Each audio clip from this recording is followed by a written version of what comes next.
전능하신 하나님을 찬양합니다. 언제나 동일하신 주님을 찬양합니다.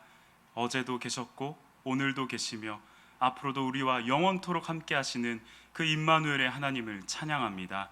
이 시간 우리와 함께 하시는 하나님, 주님을 사모하며 간절한 마음으로 이 전 가운데 달려온 귀한 아름빛 성도들 한 사람 한 사람 마음 가운데, 심령 가운데 좌정하사 다스려 주옵소서. 하나님, 부족한 자가 주의 말씀을 들고 섭니다. 두렵고 떨림으로 나아가는 자리 되게 하시고, 이 두렵고 떨림의 마음이 십자가에서의 예수 그리스도의 마음과 하나가 될 수 있도록 주님 인도하여 주시옵소서. 예수 그리스도의 이름으로 간절히 기도하옵나이다. 아멘. 우리 옆에 계신 분들과 이렇게 인사 좀 나누면 좋겠습니다. 굳은 날씨 뚫고 잘 오셨습니다. 굳은 날씨 뚫고 잘 오셨습니다. 네, 고생 많으셨습니다. 제가 새벽에 오늘 일찍 와야 되는 날이어서 차를 몰고 이제 집에서 오는데, 보통이면 5분이면 오는 길인데 비가 억수같이 내려서 정말 와이퍼가 안 보이더라고요. 15분이 걸렸습니다, 교회까지 오는데. 그리고 지금은 또 아까 물어보니까, 오시는 분들께 여쭤보니까 또 비가 아직 안 온다고, 또 그래서 또 하나님께서 이 시간 말씀 가운데 동일한 은혜, 그러니 제가 말씀을 준비하는 동안은 참 고되고 힘들고 힘겹게 말씀을 준비했다 하더라도 은혜 받는 자리에서는 하나님께서 순탄케 하시는 은혜가 있기를 간절히 소망합니다. 함께 말씀 나누겠습니다. 창세기 28장 1절에서 5절 말씀입니다. 창세기 28장 1절에서 5절까지의 말씀입니다. 창세기 28장 1절에서 5절까지 말씀이고요. 한 절씩 교독하도록 하고 마지막 절은 함께 읽도록 하겠습니다. 제가 먼저 1절 읽겠습니다. 이삭이 야곱을 불러 그에게 축복하고 또 당부하여 이르되, 너는 가나안 사람의 딸 중에서 아내를 맞이하지 말고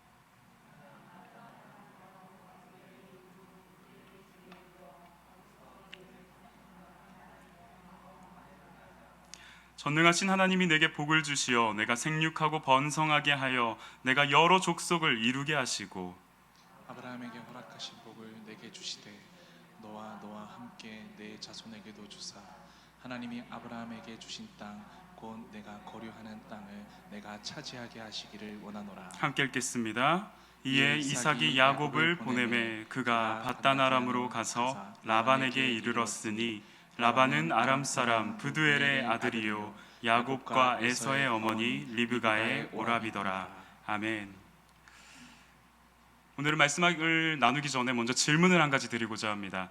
자녀의 뒷모습을 보신 기억이 있으십니까? 자녀의 뒷모습?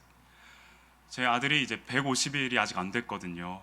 그래서 이 신생아 때 제가 3번의 독특한 뒷모습을 경험한 걸 말씀드리고 싶습니다.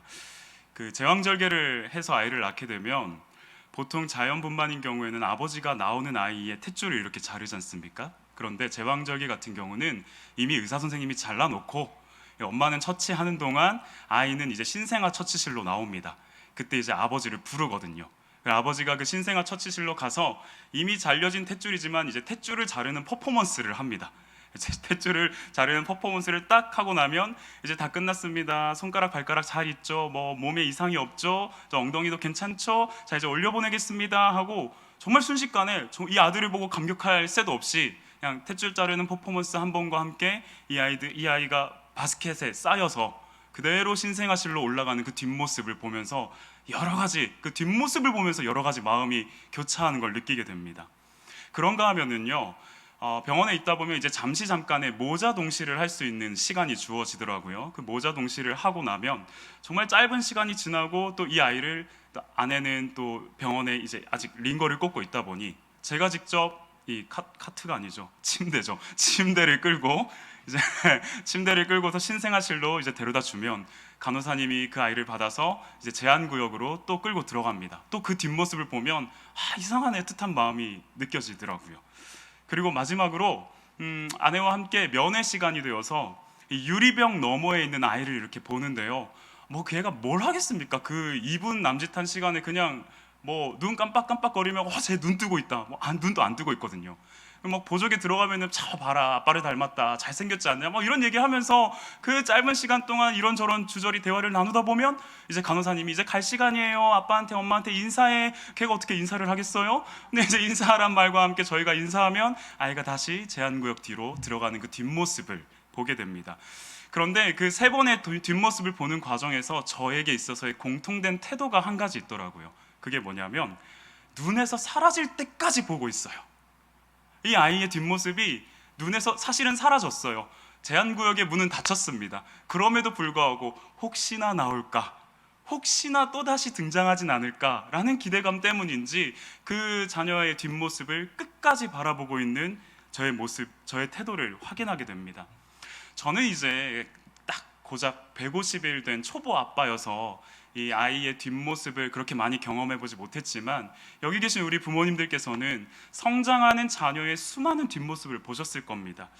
어린이집과 유치원 가방을 메고서 그 선생님의 손을 붙들고 들어가는 그 뒷모습을 보신 분도 계실 거고요. 아침에 빵 조각 하나 입에 물고서 학교 가러 달려가고 있는 그 뒷모습을 보신 부모님도 계실 겁니다. 특별히 수험생 부모님이라면 수능 시험장으로 들어가는 뒷모습을 보신 분도 계실 거고요.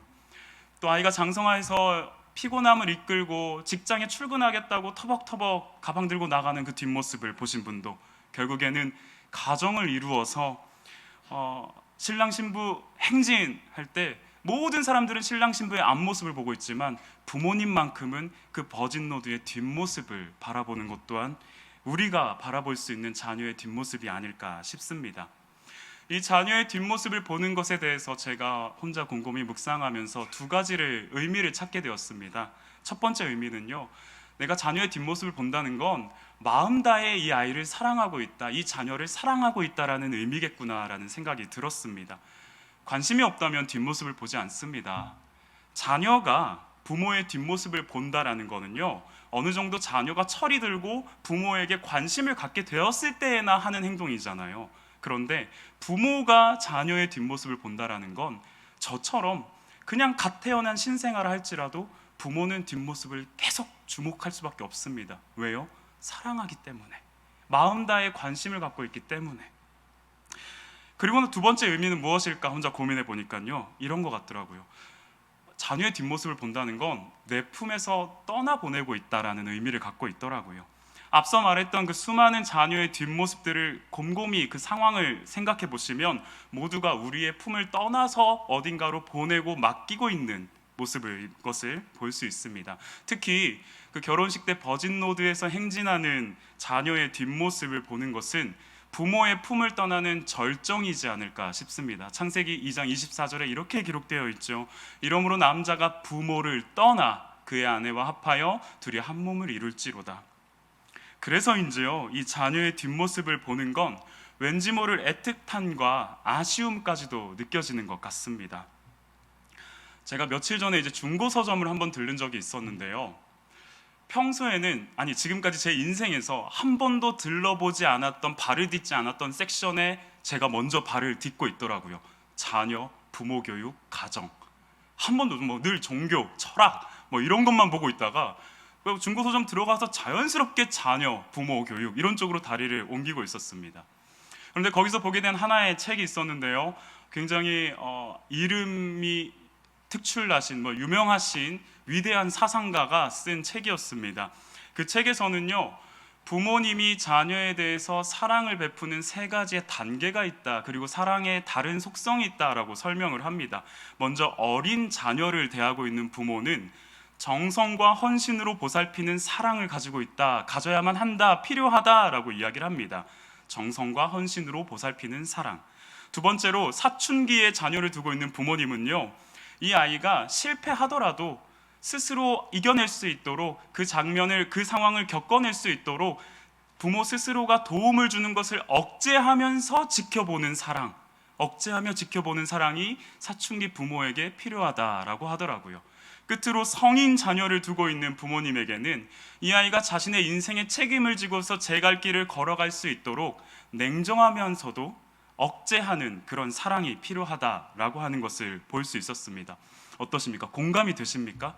이미 그 시기들을 다 지나오신 부모님들 공감이 되십니까? 아직 그 시기를 겪어가고 계신 부모님 공감이 되십니까? 아멘이십니까? 법률 스님의 엄마 수업이라는 책에서 나온 내용입니다. 아멘.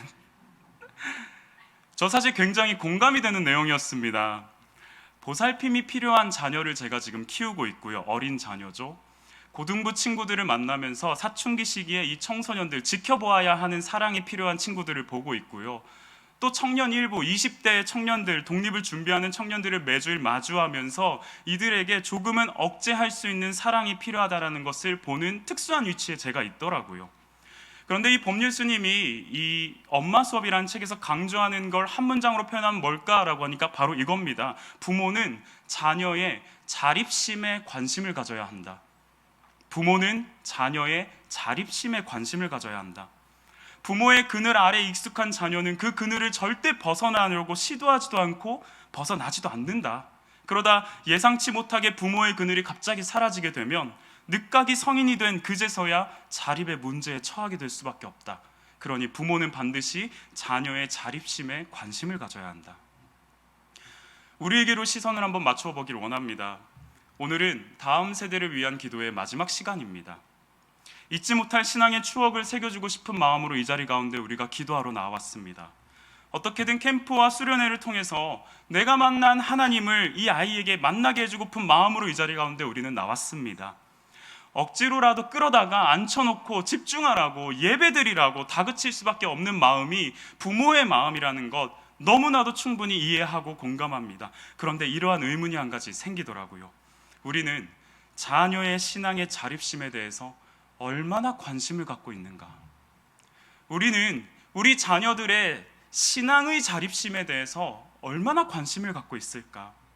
오늘 우리가 읽은 본문을 포함해서 창세기에 나오는 이 리브가 스토리는요, 신앙의 자립심을 생각하게 하는 내용을 담고 있습니다. 함께 이 말씀을 하나하나 살펴 또 나아갈 때에 하나님께서 우리에게 신앙의 자립심으로 아이를 키워가고 양육해가는 그 태도와 마음을 허락해 주시기를 간절히 소망합니다.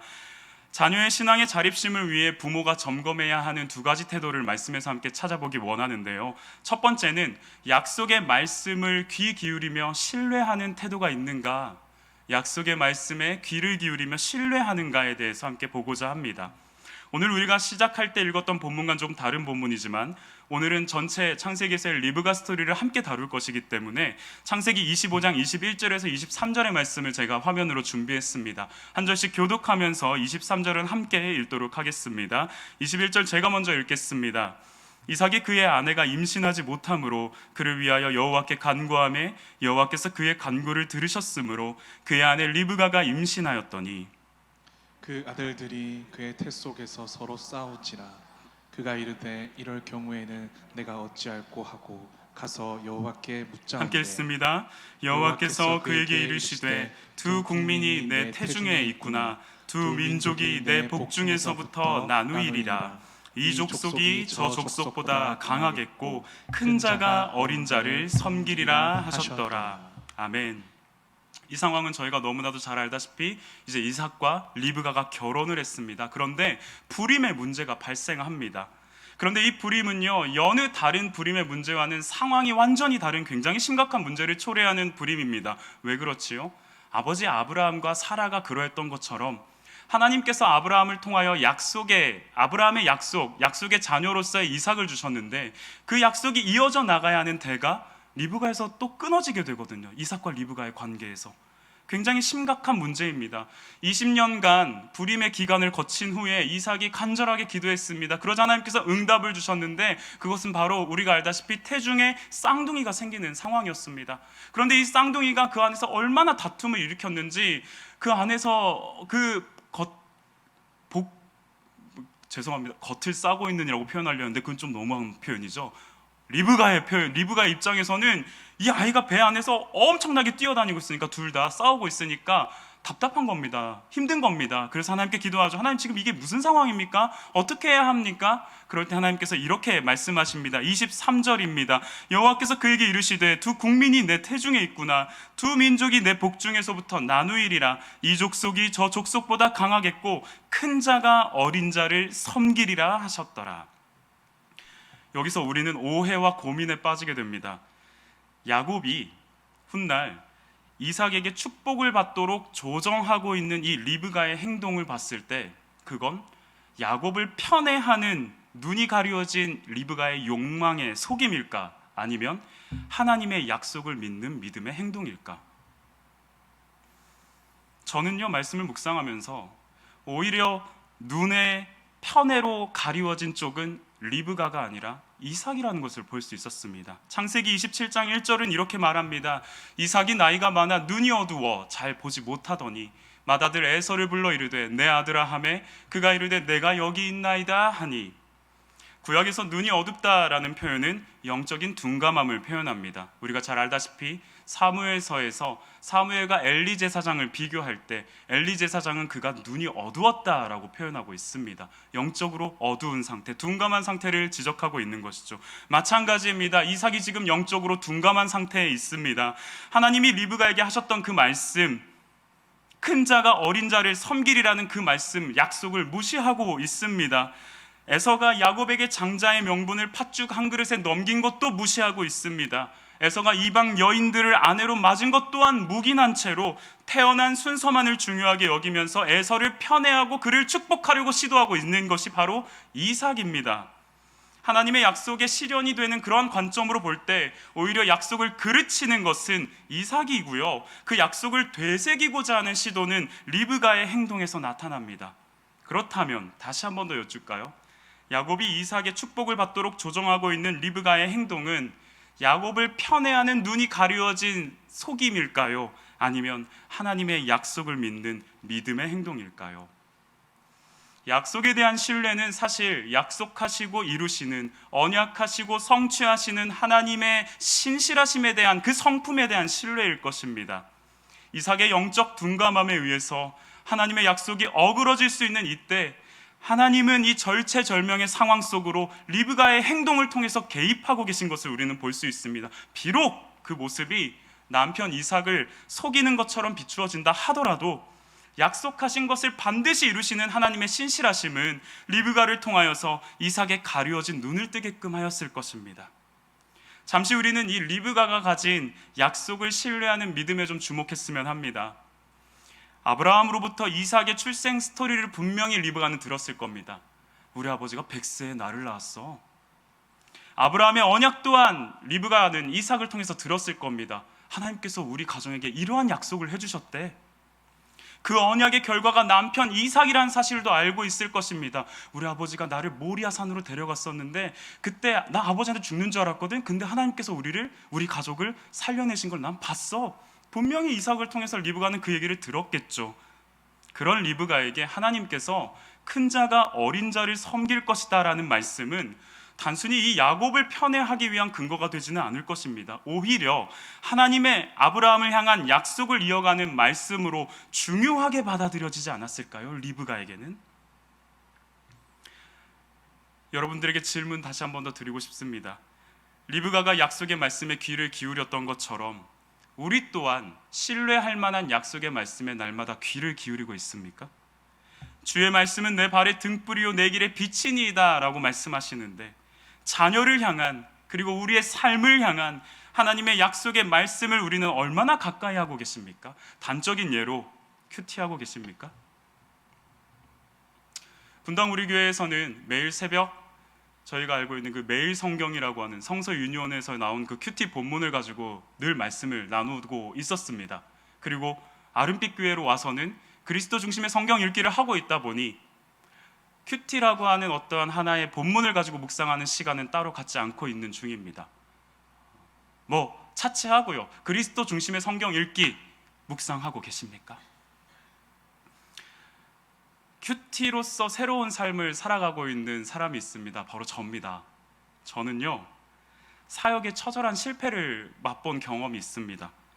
그리고 나서 도피를 했는데 그 도피한 곳이 어디였냐면 고양시 산자락에 있는 에스라 성경대학원 대학교라는 곳으로 도피를 했습니다. 도망을 갔죠. 그런데 그곳은요, 성서 유니온이라고 하는 출판사와 연계가 된 곳이어서 매일 큐티를 통한 묵상과 나눔을 훈련하는 학교였습니다. 거기서 알게 됐습니다. 내가 사역에 실패한 이유를요. 이찬수 목사님께서 말씀하셨던 그 매일 새벽 하나님으로부터 지령을 받는다라는 게 이런 기쁨이구나라는 것을 전 거기서 느꼈습니다. 궁금하지 않으십니까? 매일이 하나님의 말씀으로 충만해지는 삶이, 지령을 받아서 움직이는 나의 능동적인 삶이 아니라 하나님으로부터의 수동적인 삶이 궁금하지 않으십니까? 2학기 때 큐티 학교 열릴 겁니다. 그때 오시면 됩니다. 함께 하면 좋겠습니다. 그리고 또 하나 있죠. 저희는 지금 잠언 한 달 살기를 하고 있습니다. 제주 한 달 살기가 아니고요, 잠언 말씀으로 한 달을 살아보자. 이 말씀 하나씩 필사하면서 하루에 한 장 필사하면서 이 말씀, 잠언에 담겨있는 지혜와 은혜의 말씀을 나의 말씀으로 받아들이자. 이 약속의 말씀을 가까이 하자라는 이 훈련 지속하고 계십니까? 계속 해야 하지 않겠습니까? 리브가가 약속의 말씀에 귀를 기울였던 것처럼 자녀의 신앙의 자립심은요, 부모가 약속의 말씀을 청종하고 그 말씀을 신뢰할 때 비로소 나타날 수 있습니다. 그렇게 나타나는 과정을 두 번째 태도로 함께 살펴보고자 합니다. 자녀의 신앙의 자립심을 위해 부모가 점검해야 하는 두 가지 태도 중에 두 번째 태도는 때가 되면 떠나보낼 수 있는 믿음의 경험이 있는가입니다. 말씀은 창세기 27장이고요 43절에서 45절까지 말씀 화면에 준비해 두었습니다. 한 절씩 교독하고 마지막 절 함께 읽겠습니다. 내 아들아, 내 말을 따라 일어나 하란으로 가서 내 오라버니 라반에게로 피신하여 노가 풀리기까지 몇 날 동안 그와 함께 거주하라. 함께 읽겠습니다. 내 형의 분노가 풀려 내가 자기에게 행한 것을 잊어버리거든 내가 곧 사람을 보내어 너를 거기서 불러오리라. 어찌 하루에 너희 둘을 이르랴. 아멘. 야곱이 장자의 축복마저도 가로챘다라고 생각한 에서는 그를 살해하려고 합니다. 이 사실을 알게 된 리브가는 지체 없이 야곱을 자신의 고향이죠 밧단 아람으로 보내는 장면이 오늘 방금 읽었던 이 내용입니다. 리브가는 결단하게 되었습니다. 그런데 이 결단은요, 그저 내 사랑하는 야곱이라는 요 자식 하나 살려야 한다라는 정도에 국한된 결단이 아니었습니다. 두 가지의 결단의 의미가 있습니다. 하나는 야곱만이 아니라 두 아들을 잃지 않기 위한 엄마의 마음이었습니다. 만약에 에서가 분노로 인해 야곱을 죽이게 되면 당시에 피해 보복자들이 나서서 에서 또한 죽임을 당할 수 있기 때문에 리브가의 마지막 말, 어찌 하루에 너희 둘을 이르랴. 엄마의 마음은 야곱에게만 있는 건 아니었습니다. 에서에게도 있었습니다. 또 하나, 야곱을 가나안 땅 여인과 결혼시키지 않고 고향 땅에 있는 친족과 결혼시키고자 했기 때문입니다. 리브가가 의도했건 의도하지 않았건 그의 결단은 두 아들의 생존과 야곱의 혼인 문제가 결국 하나님의 약속이 순결하게 유지되기 위한 요소였다라는 사실을 우리에게 이야기해 줍니다. 하나님의 약속이 순결하게 유지되기 위해서 야곱과 에서는 죽어서는 안 됐고요, 하나님의 약속이 순결하게 유지되기 위해서 야곱은 가나안 땅 여인과 혼인해서는 안 됐습니다. 그 결단을 리브가는 지금 하고 있는 겁니다. 그런데 생각해 보십시오. 리브가가 야곱을 너무 사랑하는 것 같잖아요. 본문을 보면 저희 아들 지금 와 있는데 저희 아들 어디 보내라고 하면 못 보내겠어요. 고향 땅 부산으로 아들을 보내라, 못 보내겠어요. 어떻게 그게 가능할까요? 결단이라고 생각합니다. 믿음의 결단입니다.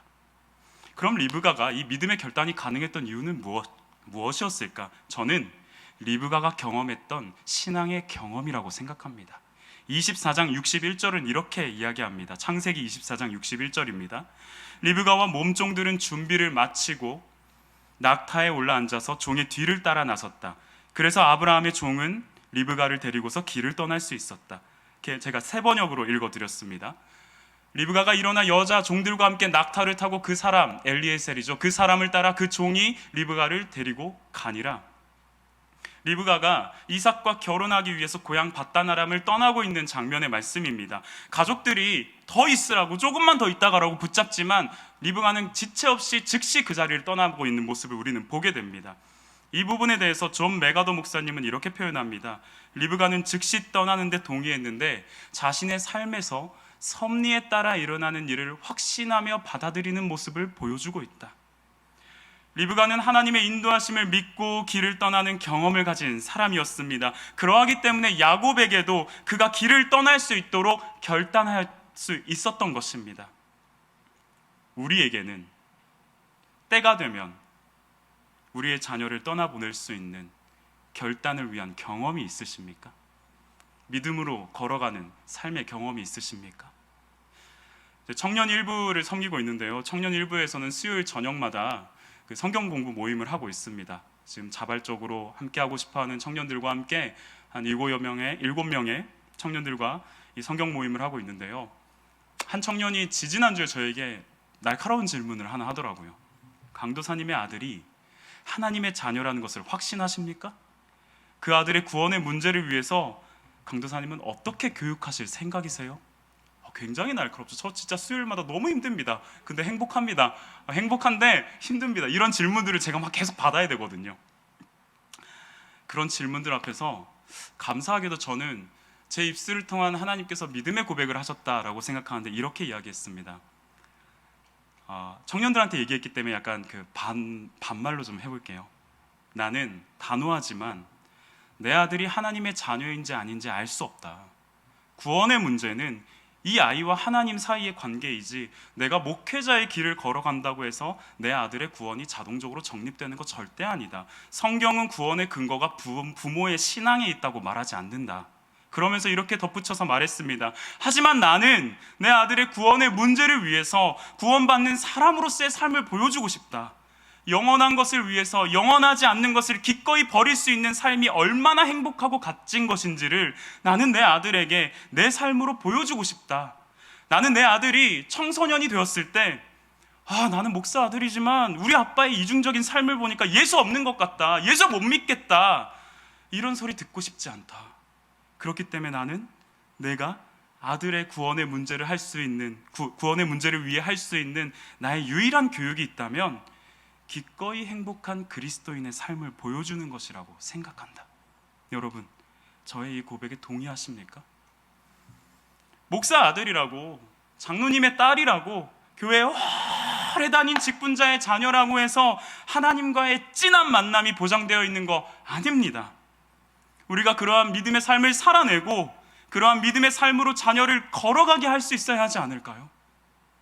그렇게 리브가가 야곱을 떠나보냈을 때 야곱은 밧단 아람으로 향하는 그 길 위에서 베델의 하나님을 만납니다. 그 길 위에서요. 야곱이 베델의 하나님을 만났던 그 길은요, 리브가가 하나님의 인도하심을 믿고 혈혈단신으로 자신의 가족의 품을 떠나 내려왔던 바로 그 길이었다라는 사실을 주목했으면 좋겠습니다. 리브가의 선행된 믿음의 걸음이 있었기 때문에 야곱이 하나님을 만나는 이 길 위에 믿음의 걸음도 존재할 수 있었다는 것입니다. 말씀을 맺고자 합니다. 저에게는 이 말씀을 준비하는데 두려움과 떨림이 있었습니다. 아이가 없었을 때는요, 이런 말씀 전하는 거 하나도 두렵지 않았습니다. 그냥 여러분 제대로 사십시오 막 던지고 그냥 전 내려오면 끝이었거든요. 그런데 아이가 생기니까, 부모가 되니까 이 말씀을 전하고 준비하는 게 너무 두렵고 떨립니다. 왜냐하면 이 말씀이 적용돼야 하는 첫 번째 자리에 제가 있고 그 첫 번째 자리에 저의 아내가 있거든요. 이 사실이 너무나도 무섭고 두렵고 떨립니다. 또 하나의 두렵고 떨림이 있습니다. 3월에 아이가 태어나고 처가집에서 시간을 좀 보내다가 지난 7월 말이죠, 제가 아름빛 교회로부터 감사하게 일주일간의 휴가를 받게 된 그날 새 가족이 비로소 드디어 용인에서 합가를 시작했습니다. 물론 힘들죠. 다 경험해 보셨잖아요. 저 지금 다크서클이 엄청 내려오고 막 너무 힘들거든요. 그런데 일주일에 한 번 볼 때는 사실 그런 마음이 잘 없었어요. 제가 주일 예배 끝나면 이제 처가집으로 가서 그 하루 보고 이제 집에 들어오고 이랬거든요. 일주일에 한 번 볼 땐 그런 마음이 없었는데 매일 보다 보니까요, 정말 너무 이쁜 거예요. 너무 이쁜 거예요. 이 아이를 위해서라면 진짜 내가 뭐든 할 수 있겠구나라는 마음을, 저는 몰랐는데 그런 마음이 생기더라고요. 저희 아버지가 저한테 그런 말씀을 하셨는데 웃기십니다. 콧방귀를 쪘거든요. 부모가 되니까 다르더라고요. 그래서 두려워지는 겁니다. 내가 하나님보다 이 아이를 우선하지 않을까라는 두려움이요. 그래서 기도하게 됩니다. 하나님, 날마다 약속의 말씀으로 나를 인도하셔서 하나님을 신뢰하며 맡겨주신 자녀를 양육할 수 있도록 도와주세요.